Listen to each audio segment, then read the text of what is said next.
Margaret, his niece, was born in Cork in 1789.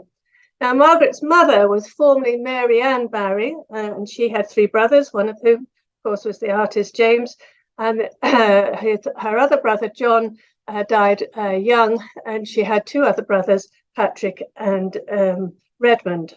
Margaret's father was Jeremiah Bulkley, and he'd set up a grocer's shop on Merchant's Quay in Cork. Now, he'd borrowed heavily to establish his business, and he also had a post as a butter inspector at the city's weigh house, where the produce of Cork, Limerick and Kerry was brought for grading. Here's a receipt for it, for grading and weighing. And for this, he received a salary of £140. But in 1798, Jeremiah lost his job at the weigh house when the city's weighmaster decided that he no longer wanted to employ Catholics. This was following an armed rebellion against British rule in County Mayo. Sometime between 1801 and 1803, at the age of just 12 or 14, Margaret fell pregnant. She and her mother went away and returned with a baby girl called Juliana, and her mother pretended the baby was hers. Margaret had been raped, but by whom? Well, it may have been her uncle Redmond Barry, who'd returned from the sea and was living with them. He had served in the Royal Navy for 40 years. He had the volatile Barry temperament. He was wild and uneducated and brutalized by life at sea. He left Cork shortly after Margaret's pregnancy was discovered. The only remaining source of money was the house. Now, the house had belonged to Mary Ann's mother, but on marriage it became her husband's. But the full title of the house, of the property, belonged to her brother, the artist James Barry. Here he is. Now, Margaret's mother, Mary Ann, feared that Jeremiah would sell the house in order to pay off some of John's debts, and then they would be homeless. If James Barry would transfer the title of the house over to Margaret, then they would be safe. So Mary Ann got her daughter, now aged 15, to write to James Barry, her uncle. They didn't have an address for him, so they sent it to the Royal Academy. They did not receive a reply. James was no longer a member of the Royal Academy. He had been expelled. They decided to go to London and appeal to James Barry personally. The artist was living at 36 Little Castle Street. Now it's called East Castle Street. Mary Ann sent Margaret to see James. She thought he'd take pity on the young girl. She went round to the house. It was in a poor state of repair, with broken windows patched up with prints of his work. She found that he was almost as dilapidated as his house. He had no servants, so he was poorly dressed and living in just one room. He acknowledged that he'd received the letter, but he wasn't prepared to help. He was impoverished himself, he said. They didn't seem to understand. They didn't want any money out of him. They just wanted him to hand over the title of the house so that they would be safe. They returned to Cork. There they found, as they had feared, Jeremiah had signed over the rights of the house to John, and he was hiding from his creditors. They were now homeless and penniless. They were given shelter by the Cooper Penrose family at Woodhill House. The family were Quakers, and they'd been great supporters of James Barry, the artist, and they offered their home as a place for refuge for Mary Ann, her daughter Margaret, and of course the young Juliana. In the winter of 1804, Margaret and her mother went again to London to appeal to James Barry for help. He was working on The Birth of Pandora, a vast canvas some 9 feet by 17. He'd been working on it for 13 years. It was the culmination of his career. Margaret found the house in an even more dilapidated state, and the artist had clearly gone into decline, both mentally and physically. He still, however, refused to pass the legal title of the house on to Margaret. Margaret and her mother returned to Cork, where again they were taken in by the Penrose family. Meanwhile, Margaret's father, Jeremiah, had fled Cork and gone to Dublin, where his debts had finally caught up with him, and he was incarcerated in a Marshalsea prison, not a very pleasant place. On the 22nd of February, 1806, James Barry died. He was buried in St. Paul's Cathedral. After his death, it was discovered that despite living the last few years in a state of abject squalor and poverty, he had a substantial estate. There was no will. A search began for the next of kin. Mary Ann and Margaret set off for London again. Mary Ann engaged an old family friend, the solicitor Daniel Reardon, to fight for her claim on the estate. Meanwhile, her brother Redmond was found in a prison hulk off Portsmouth. Her other brother had died. He'd received a letter from a London solicitor informing him of his brother's death, and he too engaged a lawyer. As I say, his other brother, Patrick, a Marine, had died in the Far East. Mary Ann and Margaret stayed in London, living on monies advanced to them from the estate by the solicitor Daniel Reardon, as they awaited for the estate to be settled. Makes you think of Dickens here, anyway. And also for the paintings to be sold. Here's one of the paintings that needed to be sold. They began to make friends with some of James Barry's social circle, in particular Dr. Edward Fryer, a physician, and he undertook to educate Margaret in English, French and Italian, history and geography. She had piano lessons, and this would be so that she could become a governess. In 1807, Margaret made the acquaintance of a friend of her uncle, James Barry, and this was Sarah Andrews, and she was married to General Sebastian Francisco de Miranda. General Miranda was a Venezuelan who in 1806 had raised an army to liberate Venezuela from Spanish rule, but he was defeated. Sarah employed Margaret as a governess to her 4-year-old son Leandro, and whilst the general was away trying to raise another army. In the meantime, the Barry estate had been settled and divided equally between Margaret and Redmond. In January 1808, General Miranda returned to England and Margaret met him with Dr. Fryer. The general was impressed with this young girl and agreed to provide a character reference for her future employment as a governess. But it was difficult for her to get a position as a governess without family connections, and it is particularly difficult for an Irish Catholic girl from a poor background.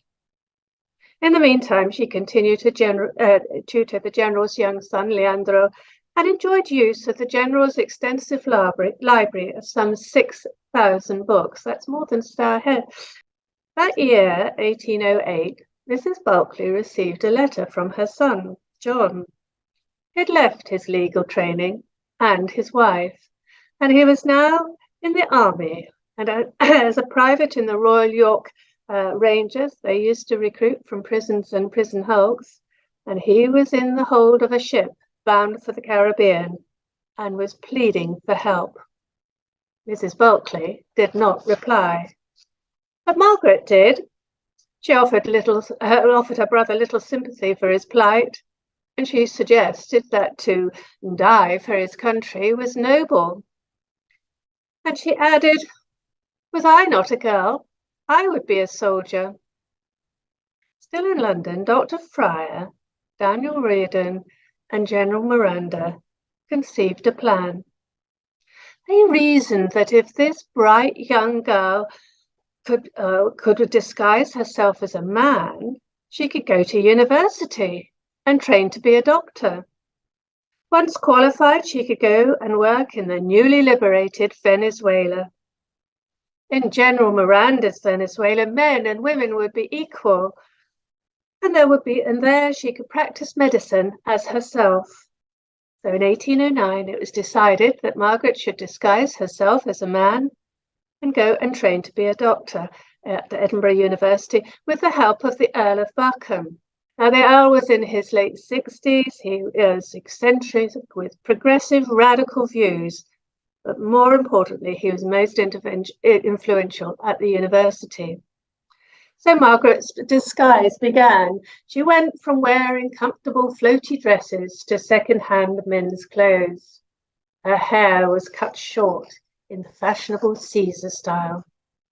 It was decided that she should be Mr. James Barry, the son of Mrs. Bulkeley's brother John, who died years ago.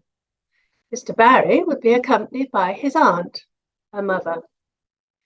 Margaret / James registered for courses in anatomy, chemistry, natural philosophy, and Greek at 3 guineas each, and studied hard at Edinburgh Medical School. Margaret / James also did ward rounds at the infirmary, followed by additional lectures in military surgery, not quite sure what the difference is, but midwifery, dissection, and medical botany. I'm now going to refer to Margaret as James, because that's the identity that she had assumed. I keep saying Margaret / James doesn't really work. So I'm going to say that James studied hard for 3 years. To write his dissertation, which had to be in Latin, he stayed at Dryburgh Abbey on Lord Buchan's estate for 5 weeks. James finally qualified as a doctor. Margaret had kept up the disguise for 3 years.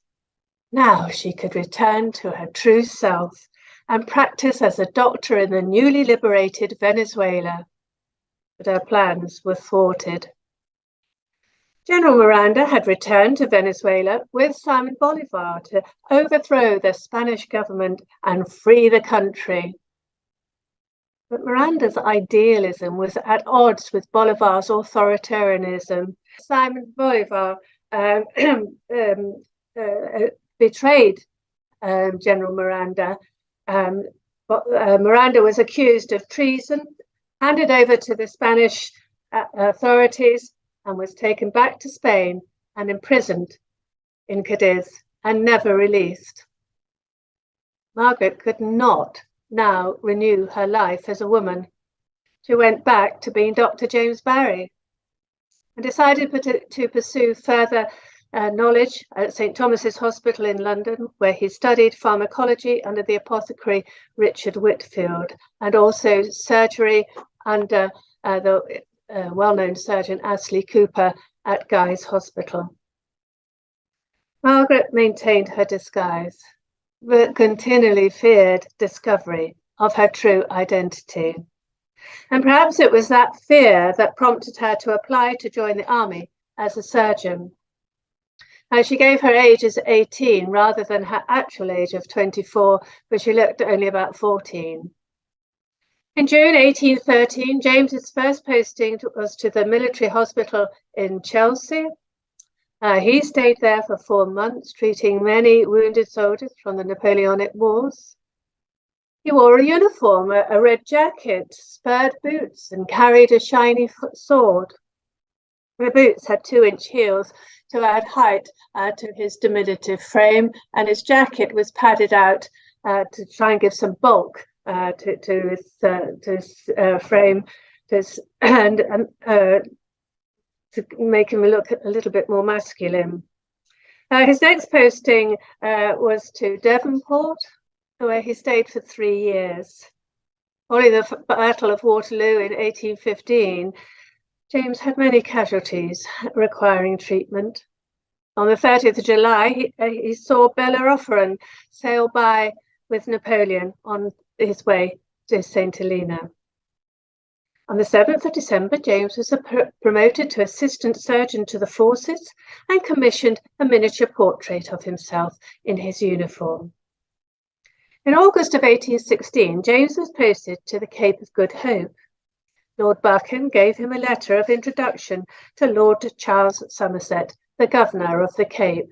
On arrival, James reported to the principal medical officer at the military hospital, then found lodgings, and then he took the letter of introduction to the governor, Lieutenant General Lord Charles Somerset, and here he is. Lieutenant General Lord Charles Somerset had been governor since 1811.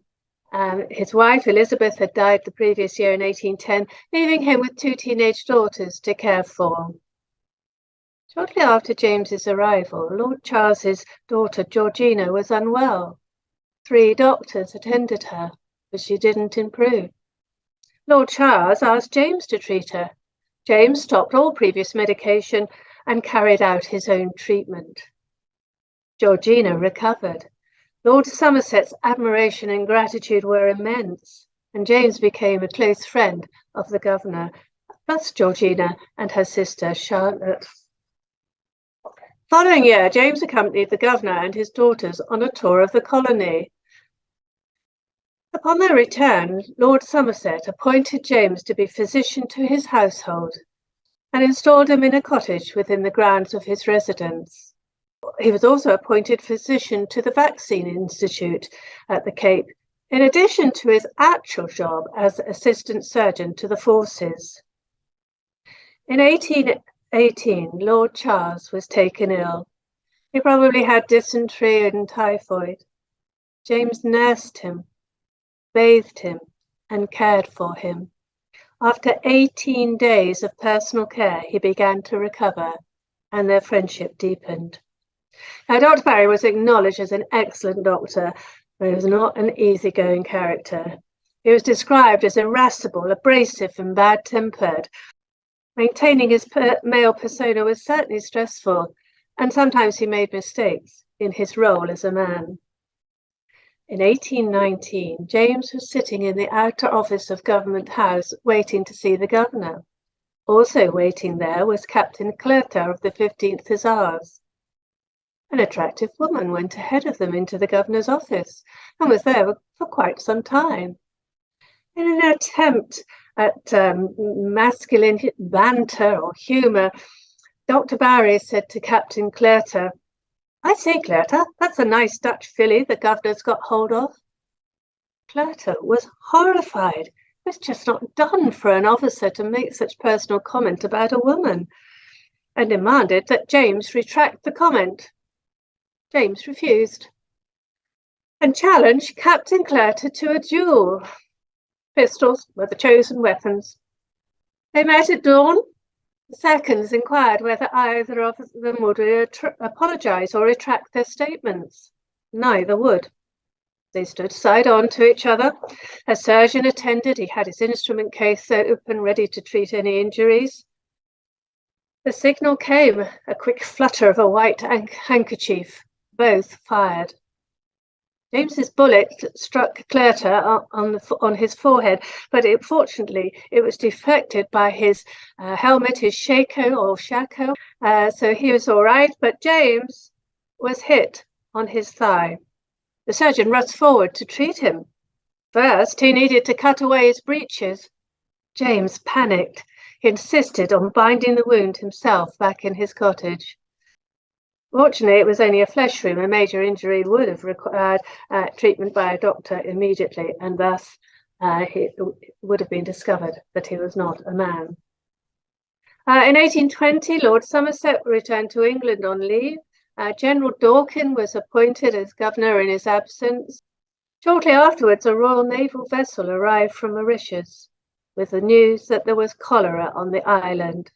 This was the first time the disease was evident outside of India. Dawkin dispatched James Barry to Mauritius, which only took 2 weeks. By the time James arrived, the epidemic was almost over. But the 56th Regiment of Foot had suffered dreadfully. There had been 138 cases in the regiment. There was little left for James to do, and he soon returned to the Cape. The following year, Lord Charles returned from leave with a new young wife who was pregnant. 2 years later, James was appointed Colonial Medical Inspector.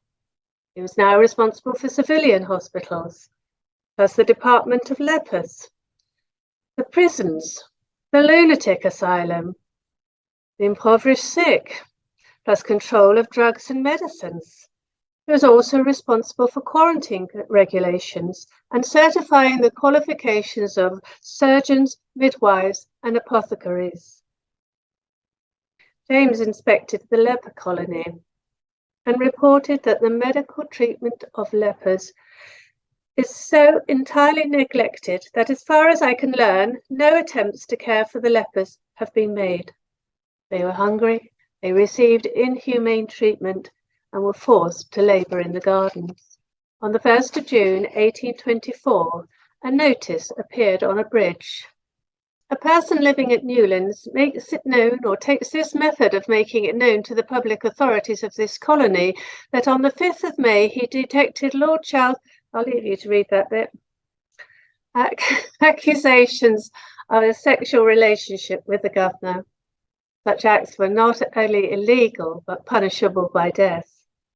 The contents of the notice spread rapidly. Large rewards were offered for the capture of the culprits. A court of inquiry was launched. There were 4 suspects with grievances against the governor, but no evidence of guilt could be found. James and Lord Charles were very close. Had the governor discovered that James was in fact a woman? Had they had a relationship and been discovered in a compromising position? In 1826, Lord Charles left the Cape. James attended the parting ceremony. Troops were lined up and crowds of spectators lined the streets. James went on board to say his own personal farewell. That summer, James was called out in the middle of the night to Thomas and Wilhelmina Munich's house. Wilhelmina had been in labour all day and all night. This was a much longed for baby. They had been married for 10 years. She had lost one baby and was desperate to give birth to this one, but there were clearly problems. James tried a forceps delivery, but that proved impossible. A caesarean was required. Now, at that time, there had been no caesarean birth in Britain, already aware in the British Empire, if I'm allowed to say that, following which both mother and baby had survived. Mrs. Munich was held down. She was given a leather strap to bite on, and the baby boy was delivered. The operation was a success. Both baby and mother survived. This was the first successful caesarean procedure. I've double-checked on American medical sites, and they still quote Dr. Barry as carrying out the first successful procedure. Further, the mother didn't succumb to any kind of infection.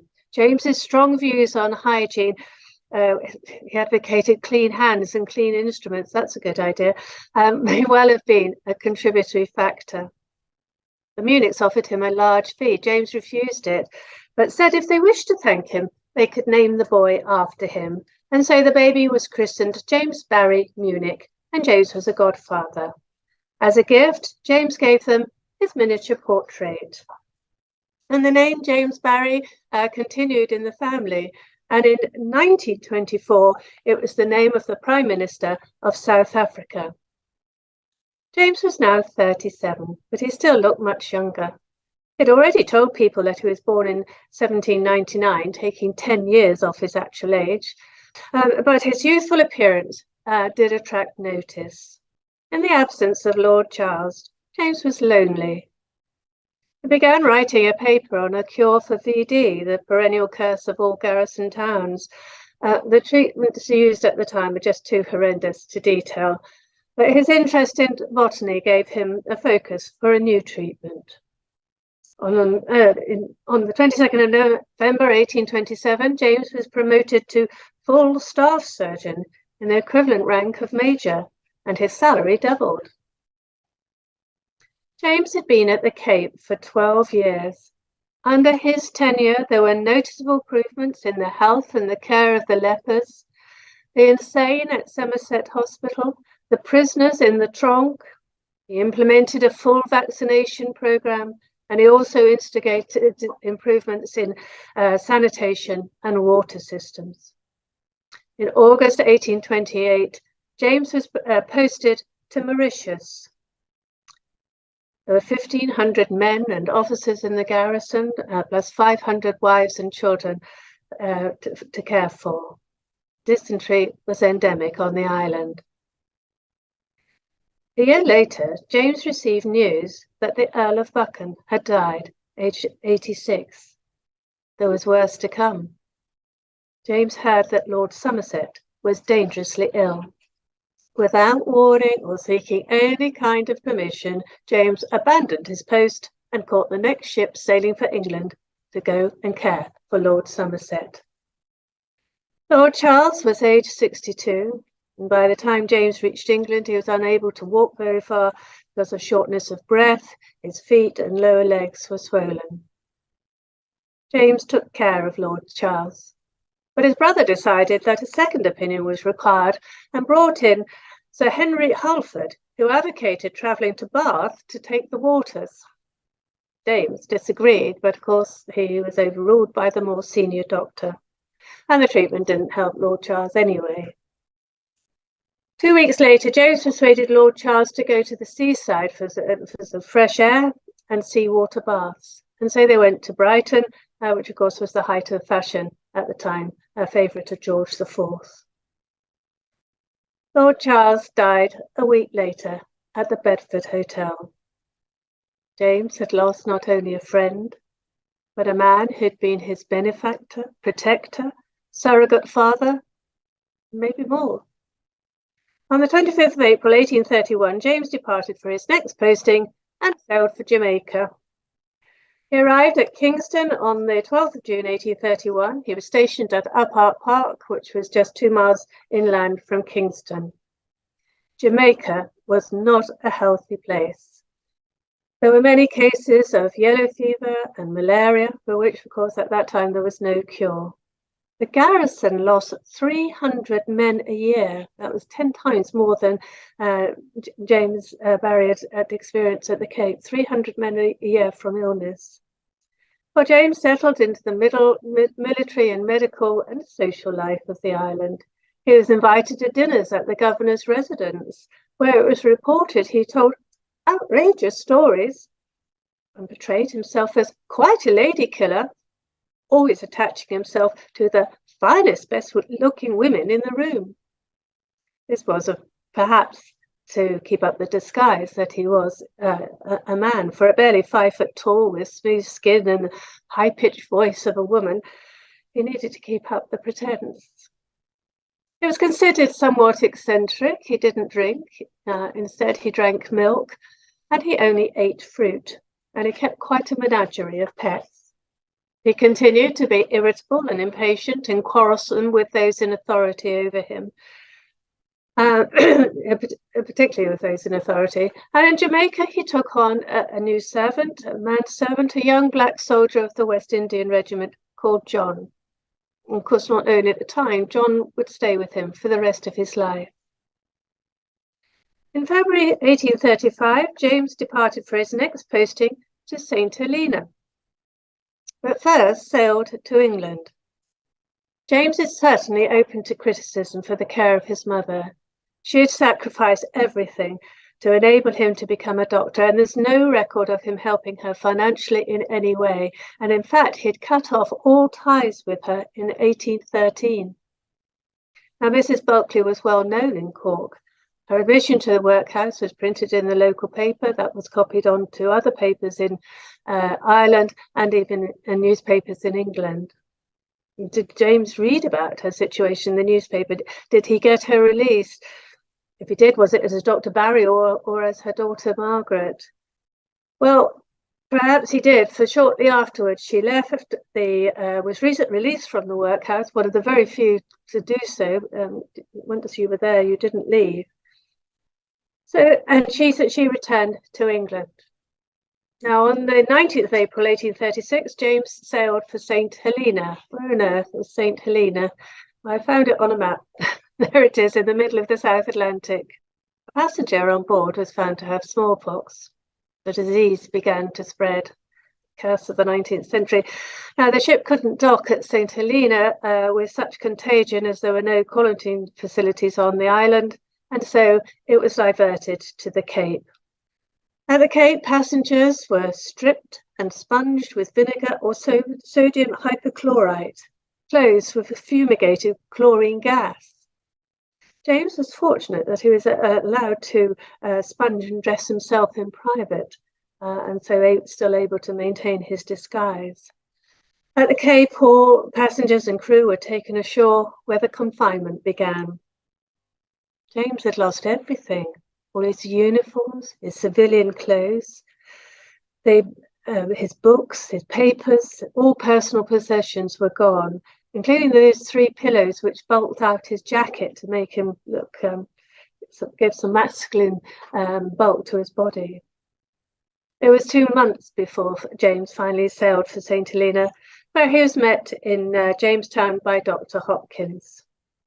James's role was to oversee the regimental surgeons, to provide care to the rest of the garrison, and to inspect an average of 2 ships a day, along with Dr. Hopkins.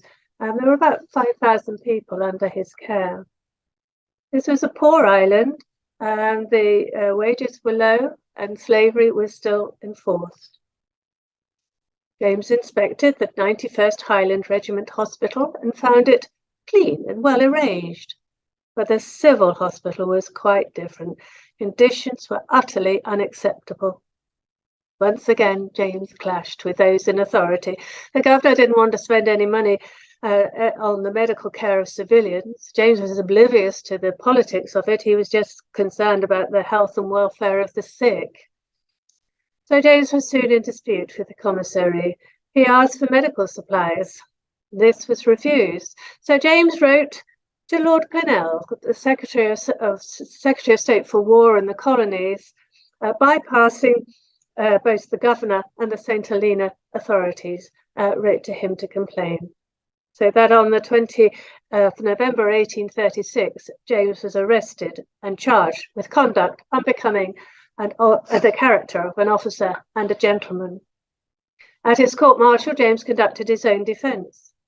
He was found not guilty, and in the end, the Treasury ordered the Commissariat to supply the civil hospital. In St. Helena, James's secret was again threatened to be revealed. Gossip circulated that James was a woman. His laundress decided to prove it for herself. She was going to spy on James as he bathed. Well, James must have heard something, for he rushed out with a crop in his hand and beat the laundress as he caught her red-handed. James spent 2 years on St. Helena, and he sailed back in July 1838. James was now the 6th most senior staff surgeon in the British Army. Back in England on Wednesday, the 18th of July, James travelled to St. James's Palace to attend a reception hosted by Queen Victoria.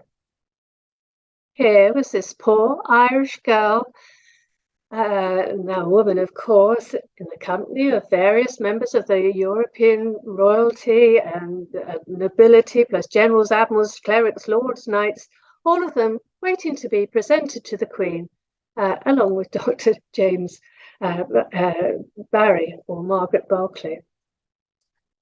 But the doctor's next posting was to Antigua as the island's medical officer. Now, the military weren't based in St. John's, but at English Harbour, and the hospital was at Shirley Heights. There was a total garrison of between 5,000 and 6,000 men. As well as treating men with malaria and yellow fever, James also had to treat men who had been flogged. It had been banned for slaves, but it remained a common punishment for British soldiers, sometimes requiring hospital treatment. In 1840, James was posted. Here's a scene of some poor soldier being flogged. In 1840, James was posted to Trinidad. Now we've got Trinidad. There he found that the hospital was located near a swamp. Perhaps not surprisingly, mortality rates were high. James succumbed to malaria and was taken in by a female friend who cared for him. He made her promise that if he should die, his body must be wrapped in the sheet in which he had expired and buried without examination. He added that no medical subordinates were to visit him. But Dr. O'Connor decided he would visit with a friend, Lieutenant Robert Lowry. O'Connor went into James's bedroom and found him in a deep sleep. He began a routine examination. He drew back the sheets to listen to his chest. James's secret was revealed. O'Connor shouted to Lowry, "Barry is a woman!" Dr. Barry woke up. He was devastated that his secret was out. He pleaded with them not to tell a soul. But in 1845, James fell ill again. This time he had yellow fever. He recovered, but he was left debilitated. Later that year, he returned to England and began his long recuperation. But in November of that year, James sailed to Malta, his next posting. Malta had been a British colony since 1814, and Dr. Barry was to be the principal medical officer on the island. He took lodgings in Slima. Now, he had 3 hospitals under his direct control: Station Hospital, the small Chambray Hospital on Gozo, and the great Sacra Infirma on Valletta Harbour, built in the 16th century by the Knights of St. John. In 1847, there was a real fear of a cholera epidemic. There were several cases with typical symptoms. If cholera was declared on Malta, it would ruin trade. So doctors had to be absolutely sure before a diagnosis was given. The fear, of course, was Asiatic cholera. The Board of Health was convened, headed by James, and he made the political decision and declined to declare a cholera epidemic. But 2 years later, cholera arrived without any doubt. There was cholera in Vienna, Venice, Prague, and Algiers, and Malta was not going to escape. Within 2 weeks, there were 82 cases, 62 deaths. It was especially virulent amongst children. By the end of July, the 44th Regiment had lost 65 men, 10 women, and 9 children in the hospital at Floriana Barracks, far more than other barracks. James was convinced, as you would be, that the open sewer and poor drainage contributed to the higher rate of disease, his Floriana Barracks. Once again, James took on the authorities and recommended that the barracks and hospital be abandoned. The Commander-in-Chief disagreed, as did the Governor, so James went over their heads and wrote to Earl Grey, Secretary of State for War and the Colonies. By early October, the epidemic was in decline, and by the end of the month it was over. But there had been 4,029 cases, and there had been 1,736 people had died. James received a letter of thanks from the Duke of Wellington for all his hard work during the epidemic, and James treasured that letter for many years. The following year, we're up to 1851 now, James was posted to Corfu. He'd been in Malta for nearly 4.5 years. James was appointed Deputy Inspector General of Hospitals in the equivalent rank of Lieutenant Colonel. He was now the most senior first-class staff surgeon in the army. Dr. Barry was now in his 60s and looked it. He was considered to be an elderly eccentric with his odd diet and teetotalism, but he was irascible, a tyrant to his subordinates, but caring and kindly to his patients. He was obsessed with cleanliness. Also living in Corfu at that time was Edward Lear, who produced a caricature of the doctor, and here it is. Edward Lear, the writer of the nonsense rhymes and a traveller and artist. After a year in Corfu and a total of 6 years in the Mediterranean, James departed for 10 months home leave. James's connection with the Somerset family had continued since the death of Lord Charles. His younger brother, Lord Fitzroy Somerset, was raised to a baronry and became first Baron Raglan of Ragland. James was included in the family celebrations. James returned to Corfu in March 1853, date that should ring with you historians. On the 5th of October 1853, the Crimean War began. James asked to be posted there, but was refused. Lord Raglan was given command of the Eastern Army, and in February 1854 sailed to join the Anglo-French force in the Black Sea. In October 1854, at the Battle of Balaclava, there was, of course, the charge of the Light Brigade, followed by the Battle of Inkerman. The casualties were dreadful, not just from injuries, but from cholera too. James offered his hospitals in Corfu for the care of the wounded. And during the winter of 1854, 500 men, casualties of Alma, Inkerman and Balaclava, arrived in Corfu to convalesce, including 462 men from Scutari. On arrival, the patients were ragged and unclean. But 3 days later, a missionary reported everyone seemed much improved and was clad in hospital dress. His regime of care was highly successful. After 2 weeks, 53 were fit for service, 63 for light duties, and 69 were up and walking. Only 17 died.